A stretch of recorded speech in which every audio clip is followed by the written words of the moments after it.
अच्छा, ऐसा धोखा हमारे साथ किया, भोगोगे तुम। ये जो निकलता है ना, भोगोगे, ये अकाट्य होता है। क्योंकि किसी का भी हृदय, मान लो किसी भी जीव जंतु को आप कष्ट दें और उसका हृदय आह भर जाए, तो वो आह वज्र की लीक है, तुम्हें भोगना पड़ेगा। वो आह किसी की ना लेना जिंदगी। कोई ऐसा कोई आह भर करके कह दिया तुम समर्थ हो, हम तो कुछ कर नहीं सकते, वो अंदर से दुखी, फिर तुम्हारी सामर्थ्य काम नहीं करेगी, मिट्टी में मिला देगी। ऐसा नहीं कि आप जो कर रहे हैं कोई देख नहीं रहा, कोई हिसाब किताब नहीं, जो कर रहे हैं अवश्य में भोक्तव्यम, बहुत सावधान।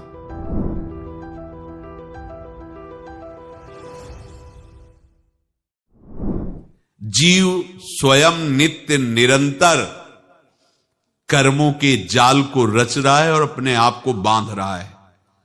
आपको मुक्त होना है, बंधना नहीं है। जीव का जन्म कर्मों के अनुबंध से होता है, कर्मों के बंधन से होता है, और उसको अपना ऋण चुकाना होता है। कर्मानुबंध ये बहुत सूक्ष्म विषय है। जैसे आप जिस परिवार में जन्म लिए हैं, तो उस परिवार के लोगों से आपका ऋण है, इसलिए उसी परिवार में आप आए हैं। और ऋणानुबंध, उसको बिना चुकाए या बिना वसूल किए आप वहां से जाएंगे नहीं। आपको लेना है तो वसूल करना है, और देना है तो चुकाना है। ये पूर्व के जन्मों से निश्चित किया गया है। जैसे किसी के यहां पुत्र हुआ, जन्म से ही पैसा खर्चा शुरू हुआ, जो बड़ा हुआ तो उद्दंडता के द्वारा मार पूरे परिवार को क्लेश पर क्लेश देता चला जा रहा है। ये तुम्हारे कर्म का फल है।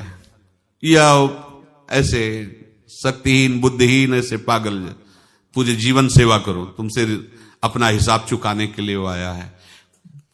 अब परिवार के जो सदस्य जुड़े आके, मतलब पत्नी आते ही पूरी हृदय में आनंद, परिवार में आनंद, और जीवन भर वो आनंद ही सुख देने के लिए उसका जन्म हुआ। वो अपना ऋणानुबंध मुक्त, और आते ही भयंकर क्लेश खड़ा कर दिया, बीच में दीवाल और झगड़ा वैसा, फिर अतरे दिन मारपीट शुरू, कलह अशांति, पूरा जीवन नरक हिसाब करने आए।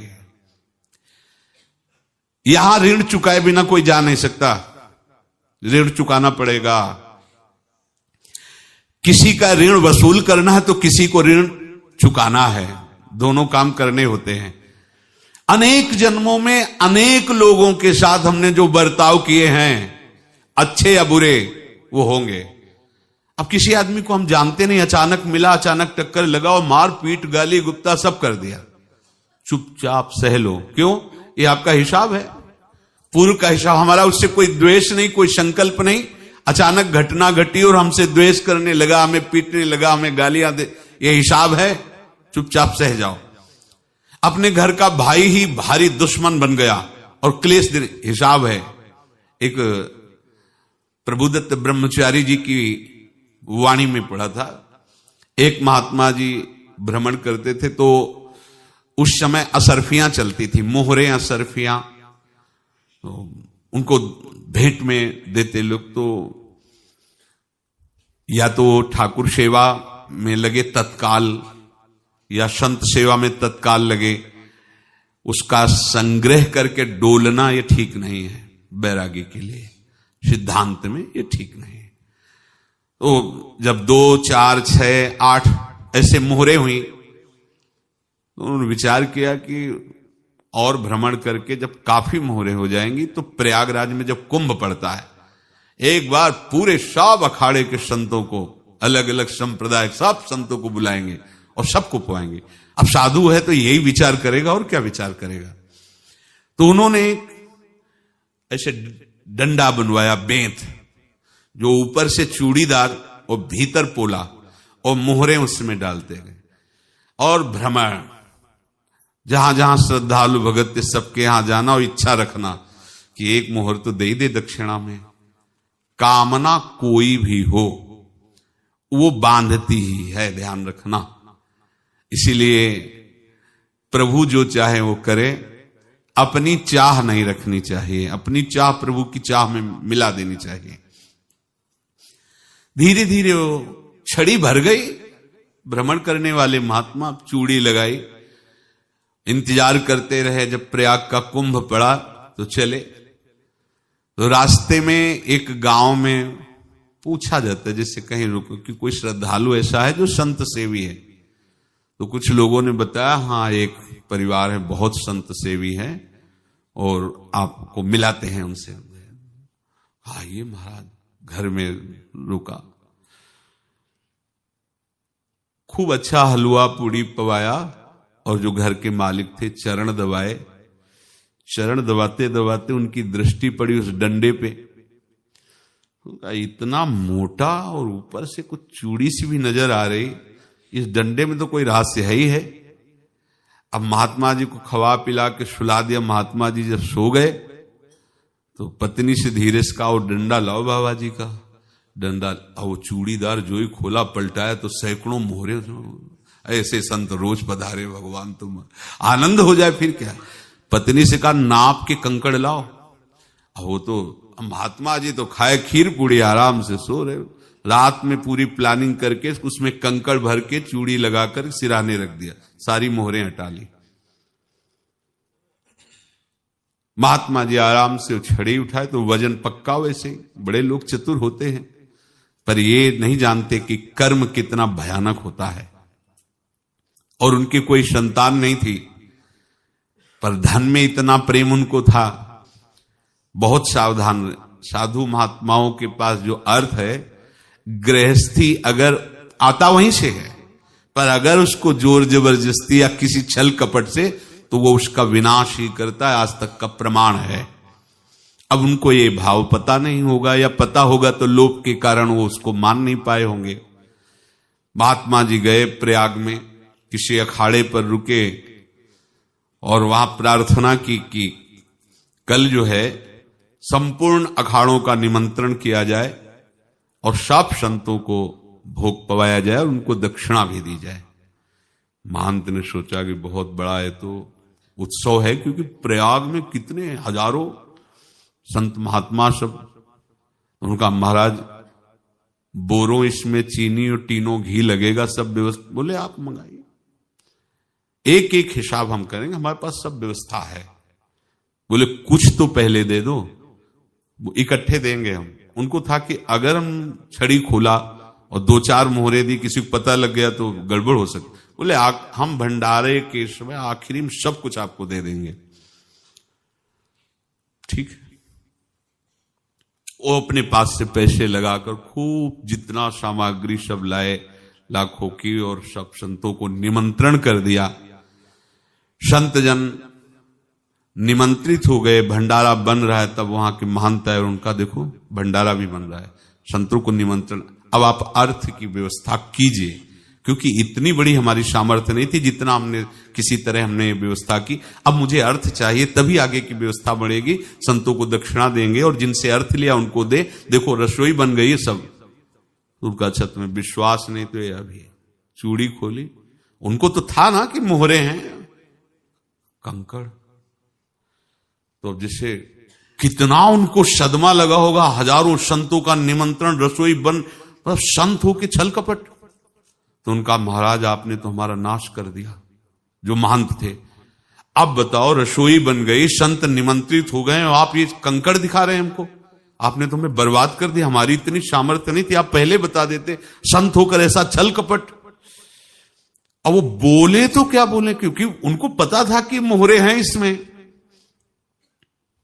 अंदर से उनका चिंतन गया उसी सेठ के पास, अच्छा ऐसा धोखा हमारे साथ किया, भोगोगे तुम। ये जो निकलता है ना भोगोगे, ये अकाट्य होता है। क्योंकि किसी का भी हृदय, मान लो किसी भी जीव जंतु को आप कष्ट दें और उसका हृदय आह भर जाए, तो वो आह वज्र की लेख है, तुम्हें भोगना पड़ेगा। वो देखो भीष्म जी को भोगना पड़ रहा है ना। सांप को ऐसे धनुष की नोक से उठाया और बंबूल के कांटों के ऊपर फेंक दिया, कई दिन तक छेदा हुआ, वो आह भर करके मरा। तो आपको 6 महीने बाणों की सैया पर आह किसी की ना लेना जिंदगी में। कोई ऐसा कोई आह भर करके कह दिया तुम समर्थ हो, हम तो कुछ कर नहीं सकते, और अंदर से दुखी, फिर तुम्हारी सामर्थ्य काम नहीं करेगी, मिट्टी में मिला देगी। फिर ये तो संत थे और भगवत आराधना के लिए, संत आराधना के लिए ही ऐसा किए हुए थे। अब इनका कैसे मुंह दिखाएं, अब क्या करें। सुबह संत जन आएंगे, सबके बीच में हमारी कि देखो इन्होंने, अब क्या करें। गए और संगम में जाके छलांग लगाई, अपने प्राण त्याग दिए। अब उनके तो पास मोहरे थी और व्यापार बढ़ा, और 9-10 महीने बाद ही लड़का हुआ। अब तो उनको कि संत फलीभूत हो गया। देखो व्यापार चल रहा, लड़का नहीं होता था, लड़का भी हो गया, बड़ा आनंद छा रहा है। जब से वो प्रकट हुए और धन की वृद्धि शुरू हो गई, पढ़ाई लिखाई में उनके खर्चा हुआ सब, बस बीमारी शुरू हो गई उनके शरीर में, अब उसमें पैसा जाना शुरू हुआ। इतने आसक्त तो वो दोनों हो गए कि कुछ भी हो, व्यापार ठप, संपत्ति बेचना शुरू। तो उन्होंने कहा कि बेटा मैं क्या कर सकता हूं तुम्हारे लिए। बोले हमारी अंतिम इच्छा है प्रयाग चलो, और जितने प्रयाग में संत महात्मा सबको एक बार भंडारा करवाओ, हमारी इच्छा अंतिम है, क्योंकि अंतिम यही इच्छा थी। तो बोले अब ज्यादा संपत्ति तो नहीं रह गई, तो बोले घर बेच दो, मेरे लिए ही तो है, बेच दो। मुझे लगता मैं बचूंगा नहीं, पर मेरी अंतिम इच्छा पूर्ण कर दो। घर बेच दिया, जेवर बेच दी। वहां गए, जब संत सेवा की तो बोले मुझे संगम तक ले चलो। संगम तक ले गए और बोले समझे तुम चुराए थे और हमने उसको छीना है, कुछ नहीं रह गया तेरे पास कुछ, अब केवल ममता और आसक्ति में जलकर मर और नरक प्राप्त कर। मैं वही महात्मा हूं जिसकी तूने मोहरे ली थी, शरीर छोड़ दिया। महात्मा को जन्म लेना पड़ा और इनको दुर्गति भोगनी पड़ी। ऋणानुबंध होश में, ऐसा नहीं कि आप जो कर रहे हैं कोई देख नहीं रहा, कोई हिसाब किताब नहीं, जो कर रहे हैं अवश्य में भोक्तव्यम, बहुत सावधान। अनेक जन्मों में अनेक लोगों से जो कुछ लिया दिया है, इस लेने देने को मिटा देने के बाद ही तुम मुक्त हो गए। इसीलिए एक उपाय है, लेना न देना मगन रहना। क्या? मालिक को समर्पित हो जाओ, मालिक को अपना माना हुआ समर्पित कर दो, खत्म। अहम त्वाम स्वरूपापेभ्यो मोक्षयिष्यामि, सब खत्म, आगे पीछे लेना देना सब खत्म। एकादश स्कंद में भगवान श्री कृष्णचंद्र जी ने कहा जो मेरे चरणों का आश्रय लेकर भक्त मेरा भक्ति करता है, उसके पितृ ऋण, मातृ ऋण, देव ऋण, ऋषि ऋण, सब ऋणों से मैं मुक्त कर देता हूं। बस यही एक उपाय है जो इसके बंद करने का उपाय भक्तों के लिए है, वो यही है, भगवान की शरण में होकर अपना माना हुआ पूरा भगवान के अर्पित कर दो। अर्पित करने का तात्पर्य उसमें अहम हटा दो। त्वदीयं वस्तु गोविंदम तुभ्यमेव समर्पये। जिनसे तुमने सेवा करवाई है उनकी सेवा करनी पड़ेगी, जिनसे तुमने जो कुछ लिया है उनको देना पड़ेगा। ये लेने देने का व्यापार जब तक समाप्त नहीं होगा तब तक तुम्हारा जन्म मरण चलता रहेगा। अब आपको यहां समझना है, यदि आपसे किसी ने पैसे लिए बेईमानी करके नहीं दे रहा है तो आप उसको गाली मत दीजिए, आपने बेईमानी की थी इसलिए आपकी बेईमानी हुई है, ले गया, कोई बात नहीं है, बंधन से मुक्त हुए, जो बोझा था चला गया। उसको ऐसा ना देखे कि ये बेईमान हमारे रुपए मार लिए, अब जो कुछ होगा देखेंगे। अगर आप आगे नया कुछ करते हैं तो फिर आगे का हिसाब आपको भोगना पड़ेगा, ध्यान रखना। ऐसा नहीं है कि आपको भोगना नहीं पड़ेगा। एक ही उपाय है कि अब जो शरीर धारण किए इसी में जो भोग ले, आगे ना होना चाहिए। तो क्या करे? सर्वतो भावेन भगवान की शरण ले ले। ये तो सर्वाणि कर्माणि मयि सन्न्यस्य मत्पराहा अनन्ये नैव योगेन माम ध्यायन्तु उपासते तेषाम् अहम् समुद्धर्ता मृत्यु संसार। ये बड़ा कठिन है पार होना, कोई छोटी मोटी बात है। एक महात्मा बाल्यावस्था से भजन करते थे, शालिग्राम भगवान पास रखते थे और उन्हीं की आराधना करके बस पाठ, नाम, जप और भ्रमण करते थे। यौवन अवस्था थी, गंगा जी के किनारे अपने ठाकुर को विराजमान करके स्नान करने के लिए कपड़ा ही उतार रहे थे कि 90 लोग आ गए, भाला तलवार सब लेकर, मारो मारो इसको मारो, घेर लिया। तो उन्होंने हाथ जोड़कर कहा, हमने क्या अपराध किया, कोई सुन ही नहीं रहा। तो उन्होंने कहा, मार तो डालोगे ही आप 90 लोग, हमको अस्त्र शस्त्र तो लिए नहीं, एक बार हमें गंगा में डुबकी लगा देने दो और अपने ठाकुर को स्नान करा देने दो, फिर इसके बाद आप मार देना। भगवत इच्छा से वो लोग रुक गए, स्नान किया और अंदर से प्रार्थना की, प्रभु ये क्या लीला है आपकी, आपके सिवा मेरा कोई है नहीं और ये मुझे मारना चाहते हैं। तो भगवान ने, जानते हो क्या कहा उनके अंतर में, तुम मेरे में ध्यानस्थ हो करके शरीर को छोड़ो, ये लोग मारेंगे।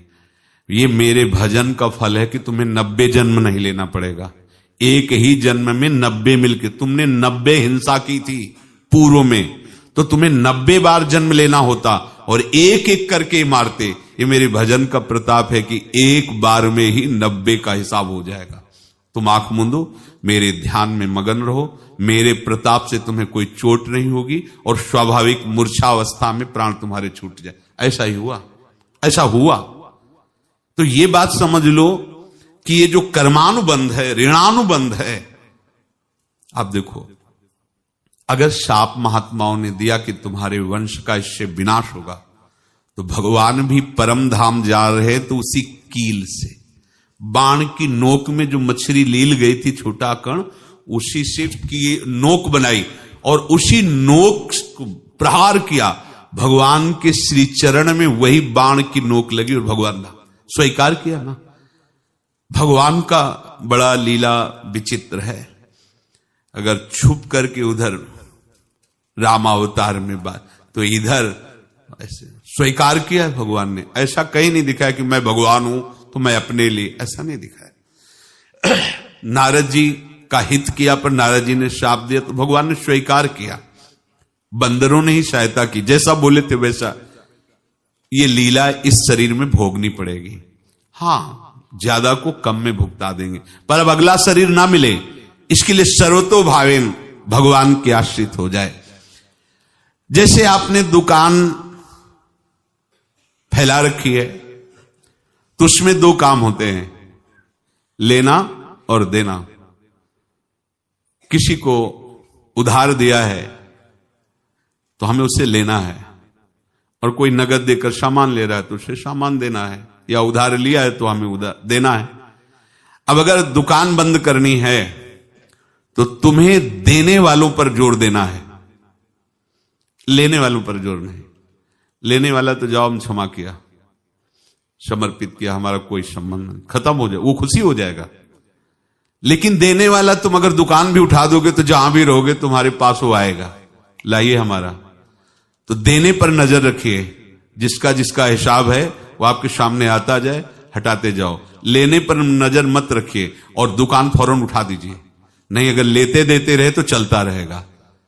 आगे चलकर कुछ लेना न देना, मगन रहना बस अपने प्रभु के चिंतन में। अब हम कैसे जाने कि किसको क्या देना है, हमें क्या पता? तो हम पूरा हिसाब जिनको पता है उनको दे देते हैं, समझ रहे हो? उनको पता है क्या लेना है क्या देना है, तो इनके पास पहुंच गए, सरकारी हिसाब से सब बराबर कर देंगे। हमको अपनी जिम्मेवारी इनकी चरणों में समर्पित कर देना है, तभी हम जीवन मुक्त होंगे। ये रहस्य की बात है। प्रभु कह रहे हैं, यस्य सर्वे समारंभाः काम संकल्प वर्जिताः ज्ञानाग्नि दग्ध कर्माणं तमाहु पंडितम बुधाः। जिसके संपूर्ण कर्मों के आरंभ संकल्प और कामना से रहित हैं, तथा जिसके संपूर्ण कर्म ज्ञान रूपी अग्नि से जल गए हैं, उसको ज्ञानी जन भी पंडित कहते हैं, बुद्धिमान कहते हैं। पूज्य श्री भाई जी महाराज कह रहे हैं, जैसे वहां ज्ञानाग्नि से दग्न कह रहे हैं, तो अपने वृंदावन वासियों का प्रेमाग्नि से सब कर्म संस्कार दग्न होते हैं। जिस समय आपके हृदय में भगवत प्रेम का प्रादुर्भाव होगा तो लेश मात्र कभी तुम्हें दुख नहीं भोगना पड़ेगा। प्रेम का प्रादुर्भाव होते ही दुख का नाश हो जाता है, महासुख। जब प्रेम का प्रादुर्भाव होगा तो समस्त पाप भस्म हो जाते हैं, अशांति नष्ट हो जाती है, संसार ज्वाला स्पर्श भी नहीं कर सकती है। जब भगवत प्रेम का प्रादुर्भाव होता है तो हो सकता है उस उपासक के जीवन में दुखों का पहाड़ टूट पड़े, परिवार खिलाफ, शरीर रोगी, अव्यवस्था, बहुत बहुत कुछ, सब कुछ। कह रहे हैं इतना सब होने पर भी उसके हृदय में कोई भी दुख नहीं होता। ऐसा सामर्थ्यशाली भगवत प्रेम है। भगवान के चरणारविंद का जिसके हृदय में प्रेम है, भारी से भारी दुख भी उनको विचलित नहीं कर सकता।